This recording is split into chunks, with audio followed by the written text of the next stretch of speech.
我没想到这个几十块钱的猫棒也有假货啊！今天带大家看一下华为的猫棒 MA567LA， 我们看一下这个假货是什么样的。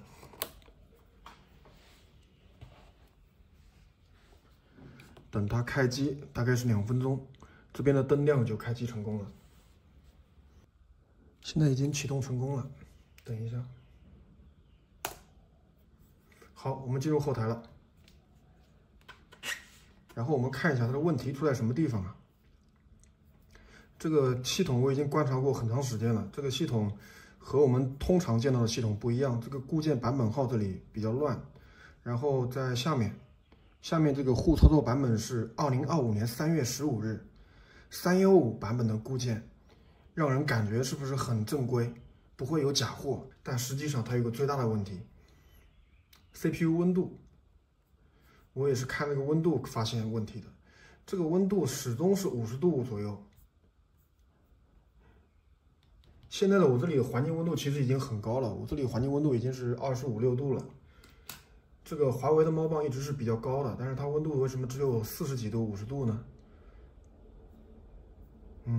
我们看一下它的传感器温度，这个是它的网页的温度，就是这个 Web 页面显示的温度。因为它的固件不是通常的固件，所以我们直接看一下它的传感器温度。使用 SSH 连接它。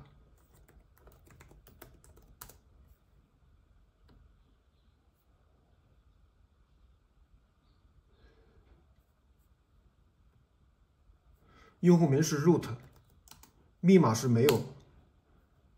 然后我们现在已经连上了，把它放大一点。好，然后输入 OTOP， 然后再按字母 S， 这个就是它的传感器信息。这个都是英文啊，可能很多人看不懂。它的温度在这个地方，一个带温度就是这个。应该是 CPU 的温度，然后一个是这个应该是感光元件的温度，这两个温度单位是342K， 然后321K， 这个和我们正常见到的不一样。那我们怎么读取它呢？其实很简单，用手机拍照，拍完照片之后随便找一个 AI， 我这里用豆包，点击豆包，然后把这个图片发给他，发给豆包，然后跟他说一句话，请帮我看一下温度是多少。把这张图片发给他，然后他就告诉你了。两处温度相关数据 ：Laser temperature x core 激光温度外部校正321K， 换算成摄氏温度约为47点。这个具体的换算公式，感兴趣的人可以自己研究一下。然后我们大概可以知道，它的激光器温度是47.85度 ，CPU 温度是68.85度，这个就是它的正常温度，也符合我对它的正常理解。但是在后台可以看到。这个 CPU 温度只有53度 ，CPU 温度是53度，我们再刷新一下，这个 CPU 温度是53度，对不对 ？CPU 温度53度，然后这个传感器上显示的是343K，换算之后应该在68、69度左右，这个就是系统有问题，把那个相应的版本号标得很新，然后把关键的数据做成假的，混淆视听。让你以为它的温度很低，实际上后台显示的根本就不是真实温度。这个固件我还是建议大家用 N 酸论坛的，因为 N 酸论坛的固件它只要发出来，用的人多了，如果它发假的固件，可能会被封号的。接下来我给它刷机，刷成 N 酸论坛的版本，我们看看它的温度到底是多少。现在已经刷成 N 酸论坛的版本了，我们登录进去看一下。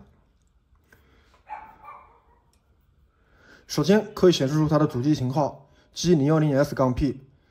这个公开版本刷完了之后，发现它的系统并不是华为 MA567LA。然后我们看它的温度70度，现在温度恢复正常了70度。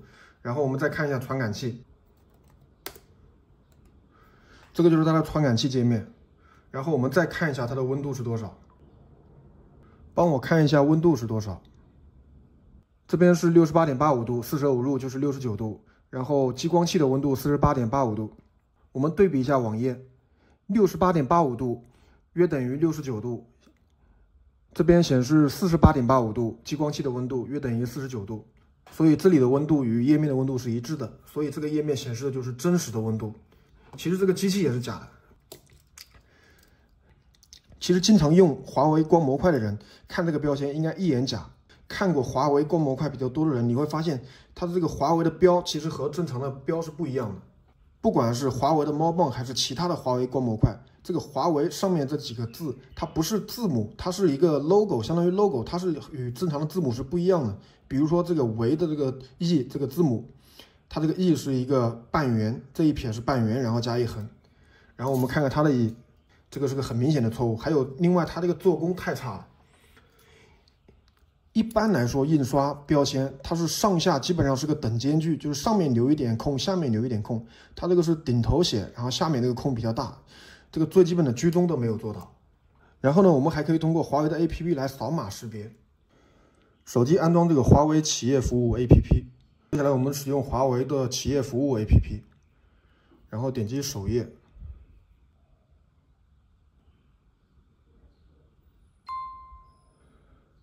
扫出来是0113，这是乱码，与这个 SN 是没关系的。然后我们再扫一下这个小的码是什么东西。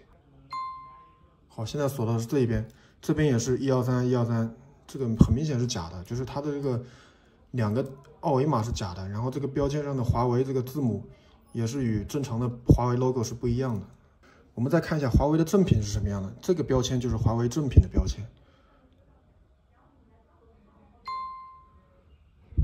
扫出来了，它是能扫出来产品信息的。然后我们再看一下它的编码，就是这个 SN 编码 ，SN 编码是与这个上面是一样的。你看17404尾号是这样的。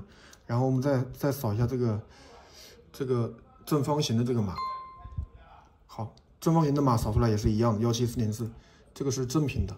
所以下面这个首先标签就是假的。他用了其他品牌的猫棒贴了一个华为的标，这个不仅仅涉及到翻新的问题了，这其实就是造假侵权的行为。这个东西几十块钱，我觉得有些人可能冒这么大的风险造假，就卖个几十块钱，我觉得真没必要。我们再看一下它的光口，它假货的光口与正常的正品也是不一样的。假货的这个卡扣，它是有点透明的，正品的就是这个乳白色的，是不透明的。你们能看出来区别吗？